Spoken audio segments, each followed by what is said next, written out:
Hello viewers, আসসালামু আলাইকুম। সবাই কেমন আছেন? আশা করি সবাই অনেক অনেক ভালো আছেন। আল্লাহর রহমতে আমিও ভালো আছি। আমি কল্পনা টাঙ্গাইল থেকে বলছি। আজকে আরেকটি নতুন ভিডিও নিয়ে আপনাদের সামনে হাজির হয়ে গেলাম। আশা করি আপনাদের ভিডিওটি ভালো লাগবে। ভালো লাগলে প্লিজ ভিডিওর শুরুতে একটা লাইক দিয়ে ভিডিওটি দেখা শুরু করবেন। এই তো এখানে প্রতিদিন তো বিছানা গুছানোটা দেখায়, এলোমেলো বিছানা দেখায়। আজকে ভাবলাম বিছানাটা গুছিয়ে আপনাদের দেখায় যে কেমন লাগে। আসলে গুছানো বিছানা দেখতে ভালো লাগে।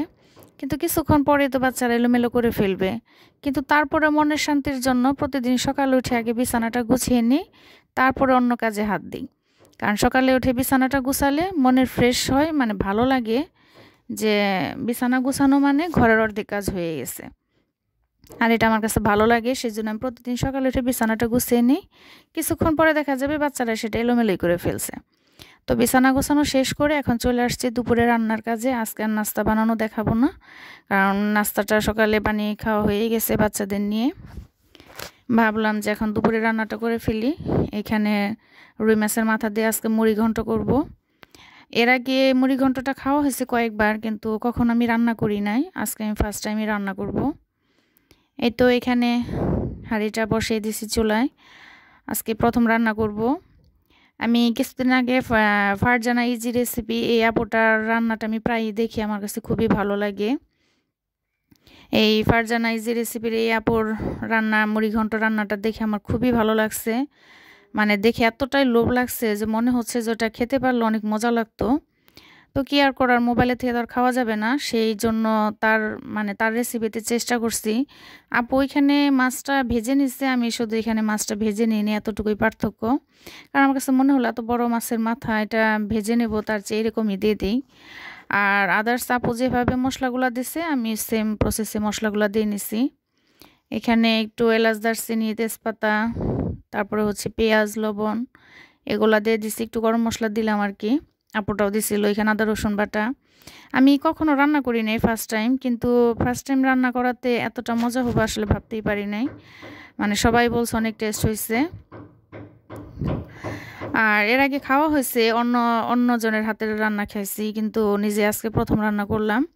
গতকাল রাতে দেখলাম শিশির আপুর ভিডিওতে, দেখলাম সেও কাতলা মাছের মাথা দিয়ে মুড়ি ঘন্ট রান্না করছে। রান্নাটা বেশ লোভনীয় হয়েছে। আর সেই জন্য আমিও, এটা ভিডিও করা হচ্ছিল আসলে 2-3 দিন আগের ভিডিও, এর জন্য ভাবলাম আজকে ভিডিওটা দেই। এখানে রুই মাছের মাথাটাকে কয়েকটা পিস করে নিছি, কারণ মাছটা অনেক বড় ছিল। এটা দিয়ে আজকে মুড়ি ঘন্ট করব। আসলে মাছটা কষানোর সাথে সাথে আসলে ডালটাও দেওয়া উচিত ছিল, কিন্তু যে বললাম ফার্স্ট টাইম, আপুটাকে তো দেখছিলাম যে মাছটা ভেজে নিছে, তারপরে ডালটা কষিয়ে তার মধ্যে মাছ দিয়ে দিছে। তো এখানে যেহেতু আমি মাছটা কষিয়ে নিতেছি, মানে ভাজি নাই, সেজন্য ভাবলাম একটু কষিয়ে নিই তারপরে ডালটা দিয়ে দিই। তো এই ডালটা দেওয়াতে কষানোতে ঠিক ছিল, কিন্তু পানিটা একটু বেশি হয়ে গেছে, ডালটা বেশি ফুটে গেছিলো। আর একটু ঝোল ঝোল ছিল, ভাবছি ডালে তো পরে পানিটা টেনে নিবে, কিন্তু টেনে নিচ্ছে, কিন্তু একদম শুকনা হয় নাই। বেশ খেতে ভালো হয়েছে। ভাবছি নেক্সট টাইম আবার রান্না করব। আমার ছোট মেয়ের এতই পছন্দ হয়েছে যে সেই মুড়ি ঘন্ট দিয়েই কয়েকবার খাইছে, দুপুরবেলা খাইছে, রাত্রে খাইছে, বলতেছে আম্মু আমার জন্য রেখে দাও। তো বলছে তোমার এত ভালো লাগছে, এরপরে আমি প্রায়ই রান্না করে দেব। দেখা যাচ্ছে যে বড় মাছের মাথা তো এর শাক টাক ভেঙে রান্না করি। এরপরে ভাবছি যে বড় মাছের মাথা দিয়ে এইভাবে মুড়ি ঘন্টটা রান্না করে দেবো। বাচ্চারা বেশ পছন্দ করছে, ঘরের যে আদার্স লোক আছে সবাই খুব পছন্দ করছে, খেতে বেশ ভালোই হয়েছে। এই তো মুড়ি ঘন্টটা এখন ঝোল দিয়ে দিব। গতকাল আসলে ভিডিও দেওয়া হয় নাই, একদিন পর পরই ভাবছি ভিডিও দেব। তার কারণ আসলে সময়, এখন তো দিন ছোট, শীতের দিন, দেখা যাচ্ছে সকালে এখন বাচ্চার স্কুল নেই, ছোট মেয়ের স্কুল তো 10টায়, 9:30 খেলা নিতে আসে, ওর জন্য আমি 9টার দিকে ওর ঘুমে থেকে উঠিয়ে রেডি করে দিই। আর বড় মেয়ের যেহেতু এখন স্কুল নেই, সকালে তার 1টা থেকে 4টা পর্যন্ত পরীক্ষা হয়, উঠতে উঠতে দেখা যাচ্ছে 8:30 9টা বেজে যায়। সকালে ছোটো মেয়েকে রেডি করো, বড় মেয়ের জন্য নাস্তা বানাও, নিজের জন্য নাস্তা বানাও, সেটা রেডি করে আবার রান্না করো, মেয়েকে একটার সময় দিয়ে আসো। আসলে সময়ের সাথে এখন পারা যায় না। তো এখানে আমার মুড়ি ঘন্টটা হয়ে গেছে। আমার প্রশ্ন হচ্ছে মুড়ি ঘন্টর মধ্যে মুড়ি কই? এখানে তো মুড়ি দেওয়া হয় না, তাহলে এটার নাম মুড়ি ঘন্ট কেন? মুগের ডাল দিয়ে মাছের মাথা দিয়ে। এই প্রশ্নের উত্তরটা যদি কোনো আপু ভাইয়া জানেন প্লিজ কমেন্টে জানাবেন। এটা আমার একটা প্রশ্ন, যেটার নাম মুড়ি ঘন্ট হলো কেন? এখানে তো কোনো মুড়ি ইউজ করা হয় নাই। আর বিকেলবেলা আসছিলাম একটু ছাদে, দুপুরে রান্না টান্না শেষ করে খাওয়া দাওয়া শেষ করছি। মুগ ডালটা মানে মুড়ি ঘন্টটা ভীষণ মজা হয়েছে। ফারজান আপু, তোমাকে অসংখ্য ধন্যবাদ, তোমার রেসিপিতে রান্না করছি, ভীষণ মজা হয়েছে। নেক্সট টাইম আবারও রান্না করব। আর এখানে ছাদে আসছি, ছাদে এসে দেখলাম গাছগুলো একদম রুক্ষ হয়ে গেছে। মূলত আসছিলাম, ছাদে কাপড় দেওয়া হয়েছে 3 দিন আগে, খালা কাপড় ধুয়ে শুকা দিয়ে গেছে। বাচ্চার শীতের কাপড়, দেখা যাচ্ছে যে এইগুলা শুকাইতে 3 দিন লেগে গেছে। এই 3 দিন আর ছাদে থেকে কাপড় নিয়ে যায় নাই, ভাবলাম আজকে একবার এসে নিয়ে যায়। এই যে দেখেন শীতের মোটা মোটা কাপড়গুলা, ছোট মেয়ের সোয়েটার, এগুলা দুইটাই ছোট মেয়ের। এক মানে অনেক ভারী, তো সেই জন্য রোদটাও কম দেখা যাচ্ছে। দুপুরবেলা একটু রোদের আলো উঠে, কিন্তু আবার বিকেল হলে সে সবগুলো উঠে যায়। সেজন্য আর কাপড়গুলো আমি 2 দিন নিতে আসি নাই, ভাবছি একদম শুকিয়ে তারপরে আনবো। আজকে উঠে দেখলাম যে বেশ শুকিয়ে গেছে, আর গাছগুলো একদম রুক্ষ হয়ে গেছে। দেখেন আমার সাথে আমার ছোট মেয়েও আসছে, সে দুষ্টুমি করতেছে। এখন এর জন্য ভাবলাম যে গাছে একটু পানি টানি দিয়ে নিই, মা মেয়ে মিলে গাছে পানি দেব, তারপরে আর কি কাপড়গুলো নিয়ে নিচে চলে যাব। আজকের ভিডিওটা খুব বেশি বড় না, প্লিজ কেউ টেনে টুনে স্কিপ করে দেখবেন না, ধৈর্য ধরে ভিডিওটি দেখবেন।